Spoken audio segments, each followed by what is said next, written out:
The man stops, his hand tightening on the headrest. A row of passengers behind him waits, impatient, but no one dares to push. The twins sit quietly, their backpacks tucked neatly under the seats, wide eyes watching without a word. Their mother smooths a crease on her skirt, sensing the weight in his stare. "Excuse me," the man mutters, his tone clipped, meant to wound without raising his voice. The mother looks up, steady but tired. "Yes?" He doesn't sit. His jaw works, eyes darting toward the aisle as though searching for an escape. I can't sit here." The silence around them grows sharp. The air vent hum feels louder, the shuffle of other passengers turning into restless murmurs. The flight attendant steps closer, trying to keep her voice professional, though her hands fidget with the safety card. "Sir, this is your assigned seat." His voice hardens, but it trembles. "Find me another. Anywhere else. Not here." The twins lower their heads, pressing shoulders together. Their mother doesn't move, doesn't plead. She only whispers, soft enough that only he hears. "They're just children." He flinches as though struck. A cough from a passenger 2 rows back, a shifting bag, a phone screen lighting up. Small sounds echo louder than words. No one intervenes, but the air changes. People look away, then back again, unsure if silence is protection or complicity. The man grips the armrest, frozen in his refusal, but for the first time his certainty falters. The attendant's calm voice cuts through. "Sir, please take your seat. We need to close the doors." And still, he hesitates, caught between his pride and the heavy quiet pressing from all sides. The words cut through the cabin like a blade. He doesn't raise his voice, yet the sharpness makes every head tilt, then quickly turn away. A woman clutches her purse tighter. A man slips his headphones on, pretending not to hear. The silence is its own betrayal. The twins press themselves deeper into the seat, shoulders touching, trying to disappear. Their mother's lips part, but she doesn't answer right away. She lets the stillness linger, lets him hear the weight of his own demand. Finally, her voice, low, steady. "They are human, just like you." His jaw hardens, eyes flashing with the cold confidence of someone used to getting his way. "Not beside me, move them. Or move me." The flight attendant's throat tightens. She glances at the mother, then back at him. Her voice wavers, but it carries. "Sir, please. This is unacceptable." "Unacceptable?" He scoffs, leaning back slightly as if to claim the aisle. "Unacceptable is forcing me into this seat." A cough breaks from somewhere behind. The shifting of feet, the rustle of clothes, but no one speaks up. The silence of strangers becomes the loudest sound in the room. The mother finally turns fully, her gaze steady on him. "Your words don't shame us," she says softly. "They shame you." His mouth opens, but nothing comes. He swallows, eyes darting to the window, to the ceiling, anywhere but her. For the first time, his certainty cracks. Narration slips in. It wasn't the volume of his voice that scarred the moment. It was the quiet agreement of those who looked away, the permission given by silence. The hum of the engine deepens. The air feels heavier, as though the plane itself is holding its breath. She doesn't raise her voice. She doesn't even look at him at first. Instead, she leans toward her children, smoothing the crease of a sleeve, brushing back a curl from a forehead. Her voice is low, nearly a whisper, yet the entire row leans closer without meaning to. "You belong here," she murmurs to them. "Don't let anyone's words make you smaller." The twins nod faintly, their small hands clutching each other tighter. One sniffles but doesn't cry. The other keeps eyes fixed on the tray table as though staring hard enough might make the moment dissolve. The man scoffs, loud enough for the cabin. "Whisper all you want. Doesn't change the fact I won't sit here." Her head turns then, slow, deliberate. Not anger, no raised brow or cutting tone, just steady eyes that hold his. "I don't whisper for you," she says softly. Something in the air shifts. A young woman across the aisle lowers her phone, recording but no longer just for spectacle. The attendant, hands shaking at her sides, exhales. Even those pretending to read or doze can't escape the weight of the mother's restraint. The man shakes his head, as though her calm unsettles him more than any fury could. He mutters under his breath words that don't carry. For the first time he looks smaller, like the aisle has grown wider around him. Narration threads through. It was never the loudest voice that carved memory into the moment. It was the whisper, quiet yet unshaken, that made silence feel like judgment. The children lean into her arms. She doesn't shield them. She anchors them. Around them, hate feels louder, but dignity stands taller. The plane hums. The passengers wait. The storm builds. She steps forward slowly. Hands clasped tight against her apron, the practiced smile nowhere to be found. The man's complaint lingers in the air, sour and heavy. She clears her throat, but her voice betrays a tremor. "Sir, if you'll please take your seat, we can prepare for departure." His chin juts higher. "I already told you. I won't sit there. Not next to them." The words slice the cabin. The attendant feels the sting herself, though they're not aimed at her. She glances at the twins, small shoulders curled inward, mother's hand steady on theirs, and something burns inside her chest. She's trained to placate, to apologize, to make the problem go away even when the problem is injustice itself.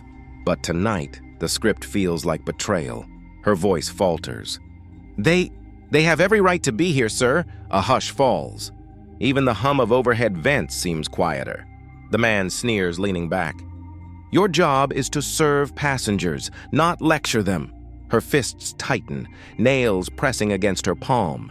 She remembers her training. Customer always right, keep calm, de-escalate. Yet her conscience screams louder. And what about dignity? Whose job is it to protect that? She glances at the mother, whose eyes meet hers with quiet strength, no words spoken.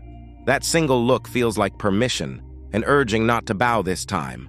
The attendant swallows, voice softer but firm. Respect isn't optional on this flight. Passengers shift, some nodding subtly, others avoiding eye contact. The man mutters, but for the first time his defiance sounds brittle, as if cracking beneath the weight of silence pressing against him. Narration threads in. She stood between uniform and justice, and chose to tremble on the side of justice. Even a whisper of defiance can sound like thunder in a quiet room. The murmur in the cabin dies the instant the captain appears, his stride slow but deliberate. The authority in his uniform does not come from stripes alone. It comes from silence that makes every pair of eyes turn. He stops at the row, gaze heavy on the man still standing defiantly. "Sir," the captain says, voice steady, neither raised nor rushed. "We need to talk." The man exhales sharply, folding his arms. "Good, finally. Tell her to move me." The captain's eyes flicker, not toward the mother or the twins, but straight back to him. "No, I'm asking you to sit." The words land like stone. The man blinks, caught off guard. "You don't understand who I am." "I understand enough," the captain replies. "Every passenger on this plane is equal in this aisle." A beat of silence. Passengers shift in their seats, phones angled subtly upward, recording. The mother holds her children close, her lips pressed tight but eyes unflinching. The man laughs nervously, a hollow sound. "You'll regret this." "I can make calls." The captain leans slightly forward, his shadow stretching across the armrest between them. "Make them." But right now, this plane doesn't leave until you sit down or step off. The weight of his words spreads through the cabin, stronger than turbulence. The man's jaw tightens, but his bravado falters. The silence around him has turned into judgment, pressing closer than any voice could. Narration threads in. In that pause, power shifted. Entitlement shrank under the calm of authority that chose dignity over fear. The aisle had become a line, and the captain had drawn it. The man swallows, his defiance cracking. But the silence waits, demanding his answer. The captain's words still hang in the cabin when the silence deepens, pressing like a weight on everyone seated. For a moment, the aisle feels timeless. Yet behind the hush, memories stir. They belong not just to the passengers, but to the system itself.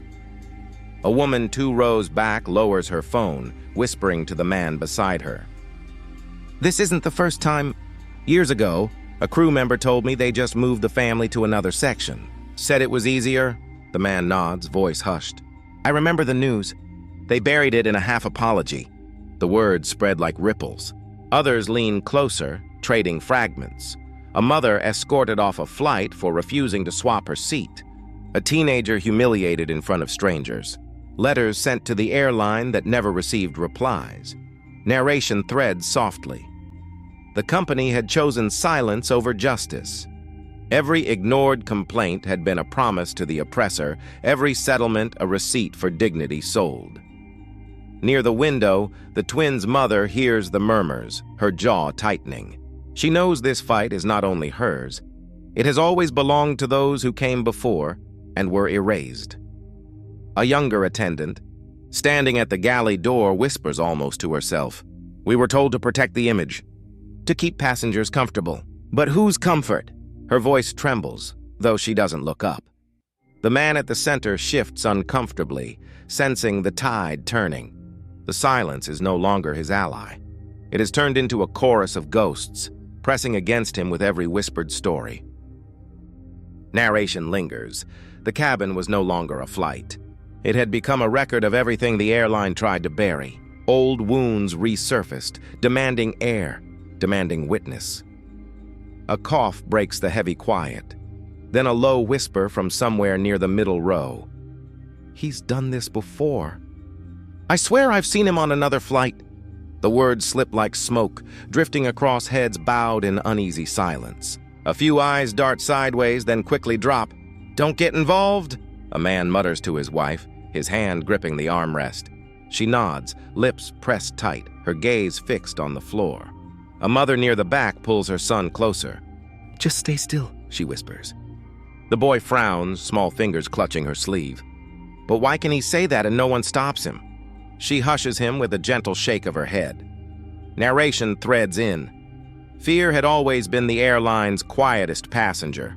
Buckled in, unspoken, teaching generations to survive by silence. The man at the center, still half standing, notices the ripple of whispers. For a flicker, his confidence falters, but he steadies himself by smirking, as though the cabin's fear confirms his power. A teenager, phone in hand, whispers to her friend, "If nobody says anything, then it's like they agree." Her voice cracks with hesitation, yet it slices through the hush. Passengers nearby stiffen, shifting in their seats, the truth of her words heavy in their chests. An elderly woman clears her throat softly. "I've seen this my whole life. Nothing changes because we let it sit in the aisle with us." Her voice is low, but it lingers longer than the man's sneer. Narration closes in. Complicity had always disguised itself as safety, but safety here looked a lot like surrender. And in the cabin's still air, fear was louder than any protest, until someone decided silence was no longer protection but participation. ChatGPT said, a flight attendant stands frozen by the beverage cart, eyes locked on the twins. Her smile, practiced and polite, trembles. She whispers to the colleague beside her, "We're told to keep the peace." "But peace at whose cost?" The words fall like stones, too heavy to take back. The colleague swallows hard. "Manual says don't escalate. Smile, move on, keep skies calm." He forces a smile, but his jaw is tight, his voice cracking under the weight of rules. Narration edges in. Uniforms were supposed to symbolize safety, but here they felt more like chains, binding compassion, silencing conscience, burying human instinct beneath customer service gloss. The man at the center shifts, sensing their hesitation. "You heard me. Move them. Do your job." His tone cuts sharp, authority assumed, entitlement unshaken. The attendant's fingers twitch against her skirt. "Sir, they are passengers. Like you." The words are soft, almost swallowed, but her eyes glisten with quiet defiance. A pause spreads like a storm cloud. Her colleague lowers his voice, barely audible. "If we go against him, we'll face it later. Reports, discipline, maybe worse." She exhales, steady but trembling. "If we don't, those kids will carry this forever." For a moment, silence swallows the cabin, passengers straining to hear. The weight of training manuals, corporate slogans, and hidden settlements presses down, yet something else pushes back. Raw humanity. Narration slips in again. The uniform asked them to protect comfort, but comfort belonged to those already shielded. Justice had no page in their manual, yet it lived quietly in their eyes, begging to be spoken. Her voice finally steadies. "Sir, please sit down. The twins stay." The words are simple. Yet in their quiet defiance, the uniform no longer silenced her. It trembled with truth. His hand gripped the top of a seat, knuckles white, refusing to move. His voice cut through the air, louder than before. "I paid for this seat. I don't move for anyone. You hear me? No one." His arrogance rang strong, but his eyes flickered with something else, something fragile. The attendant held her ground, her words calm but steady. "Sir, this isn't about your seat. It's about respect." Her tone was soft, but the silence around her made it echo like thunder. Narration breathed in. He stood as if rooted, but roots can rot beneath the soil. Arrogance was his armor, yet behind it, fear whispered louder. Fear of losing control. Fear of a world no longer bowing to him. A passenger whispered near the back, "He's scared." Another voice hushed it quickly, but the thought hung heavy, circling the cabin like smoke. The man's chest rose hard, his words stumbling now. You can't make me." His voice cracked where confidence should have stood. The crack was small, but it spread across the aisle like a fracture in glass. The captain's gaze didn't waver. "No one is making you, sir. You're making yourself." The statement was firm, low, undeniable. Passengers shifted uneasily. Mothers pulled children close. Some avoided looking altogether, others stared at him like they'd finally seen what hid beneath the surface. His fingers trembled against the seat back, though his jaw stayed tight. "I won't move," he muttered. But the words no longer roared. They limped. Narration slipped in again. Defiance stood tall in the aisle, but fear lived behind the eyes. What paralyzed the cabin wasn't his strength. It was the slow unraveling of a man who could no longer bend the world to his will.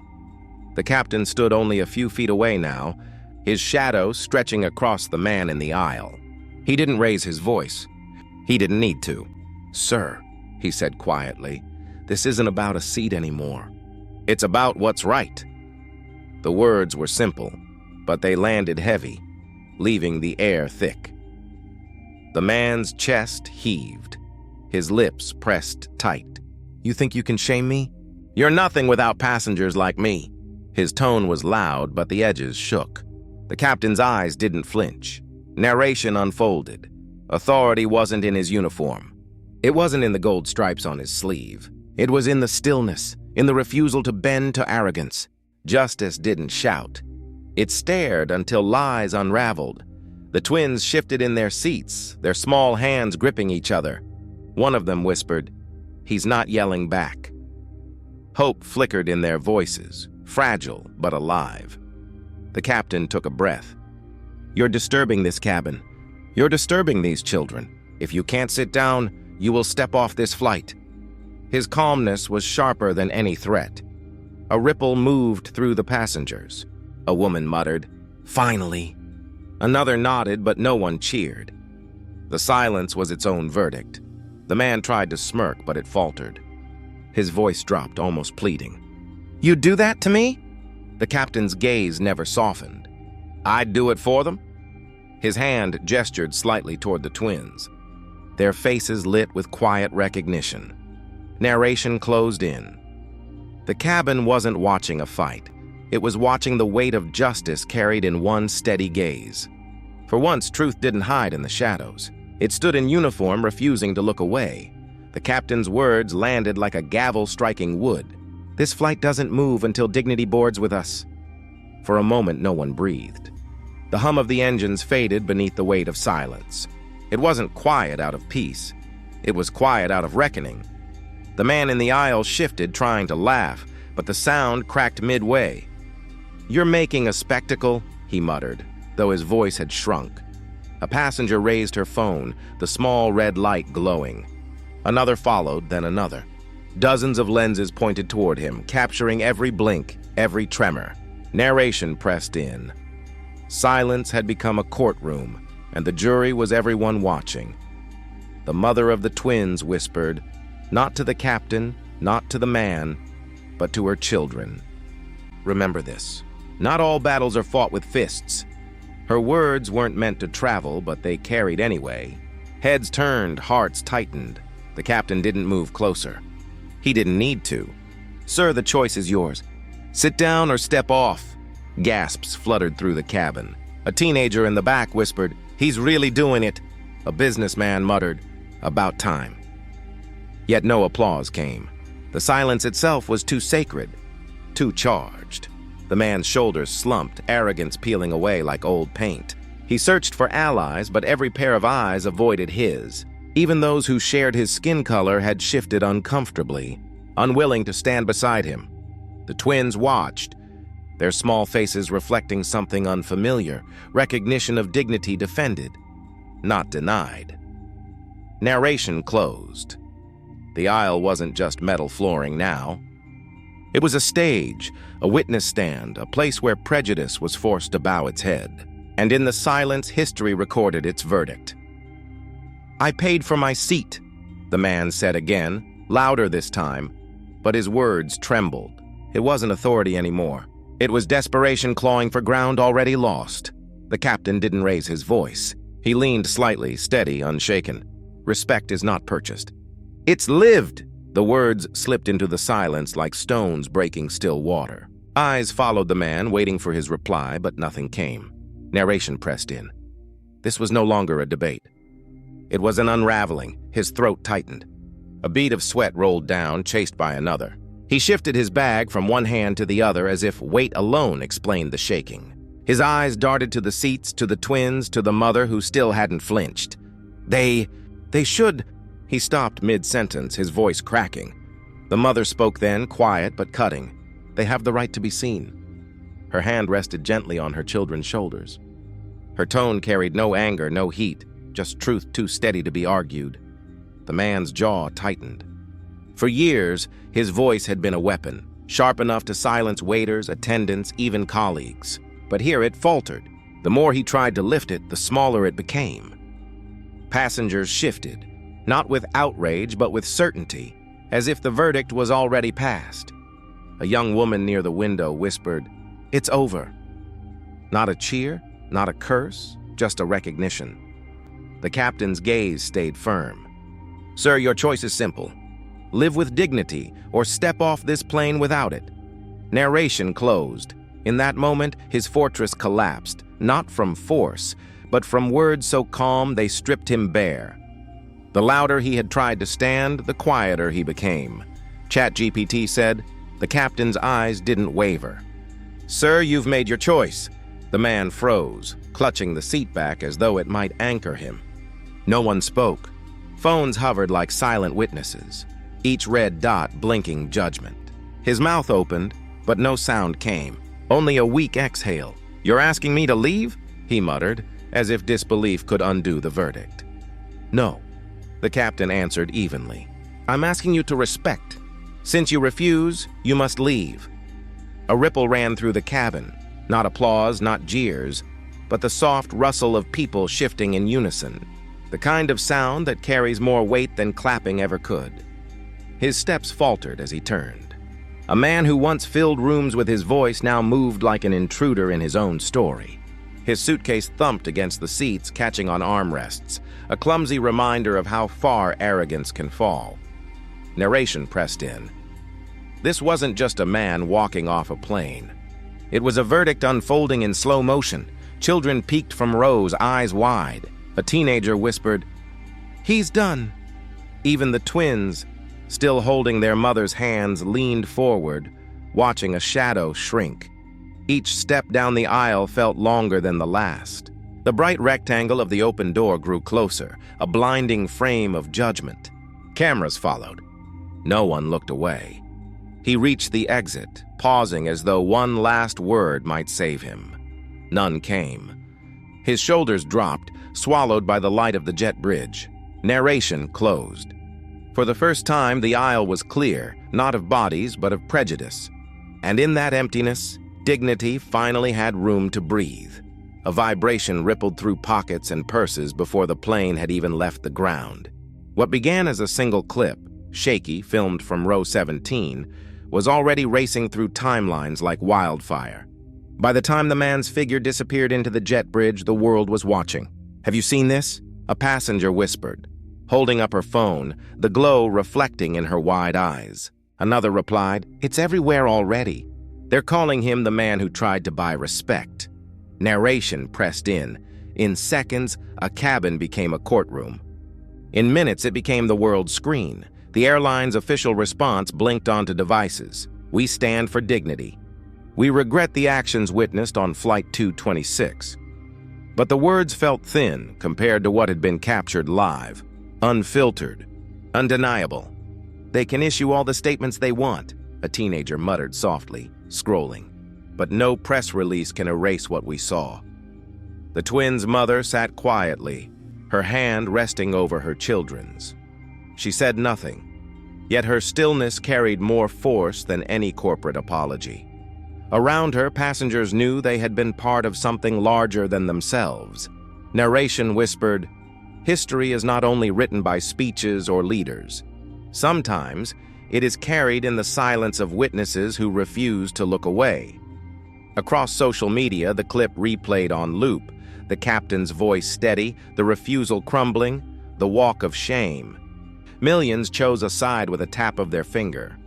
One passenger, lowering his phone at last, murmured, "We just proved the world doesn't forget anymore." The cabin settled into quiet, but it was a quiet forever changed. The curtains stayed drawn, though the sun pressed hard against the glass. The man sat hunched in a chair too big for him now, the walls lined with photographs of dinners, awards, and gatherings where his smile had once been currency. The phone on the table blinked with missed calls, though none were from the names he wanted. He muttered into the emptiness, "They'll forget." "The internet moves fast," his voice cracked, thin, unsure. The echo that returned felt like mockery. Narration lingered. Silence was once his shield. Now it was his sentence. A voicemail chimed. He pressed play. His assistant's voice trembled. "Sir, I can't continue working for you. The office is shutting down." Clients pulled out. The message ended with a click sharper than any insult. He whispered to himself, "After all I gave them, after all I built." The words landed flat. Powerless. The frames on the wall seemed to stare back, his hand gripping shoulders of men who no longer answered his calls, his arm around leaders who had since distanced themselves. His past grinned at him while his present shrank. The house groaned with stillness, every tick of the clock cutting deeper. A neighbor's laughter carried faintly from outside, jarring against the void indoors. He buried his face in his hands, murmuring, "It was just a seed, just a flight." But beneath the denial, fear clawed its way out. The fear of irrelevance, of being remembered not for wealth, but disgrace. Narration whispered, the world had moved on without him, but his empty house would not let him forget. Silence, once his weapon, had turned against him, echoing louder than any word he could speak. The hum of the plane had settled back into its rhythm. The twins, their small heads resting against each other, breathed evenly, already asleep. Their mother glanced down at them, brushing a hand across a forehead, the quiet relief in her chest heavier than tears. She whispered, for once justice did not whisper. It spoke. Her voice was low, more to herself than to anyone else. But the attendant nearby heard and nodded silently. Passengers leaned toward each other, still whispering, not about the delay or the inconvenience, but about what they had just witnessed. One man murmured, I didn't think it would end like that. I thought he'd win, like always. His seatmate replied softly, not today, not this time. The words carried more weight than volume. Narration lingered. When dignity stands, even silence becomes a language. Across town, in a conference room lined with glass, the airline's executives sat in rigid chairs. Papers shuffled, eyes darted, and a chair at the end of the table remained empty. It was once reserved for influence, for someone untouchable. Now it stood as a reminder. Policies were rewritten that night, not out of kindness but necessity. Yet, hidden beneath signatures, fear had finally given way to accountability. Back in the cabin, the captain walked the aisle once more, not with authority this time, but with quiet reassurance. He paused near the mother and whispered, "They'll fly safer now, not just because of me, but because of you." She met his eyes, said nothing, and that silence carried gratitude deeper than words. Narration closed in. Justice had spoken without shouting, without fists, without fury. It spoke in calm, in presence, in the refusal to look away. And in that, it was louder than ever before.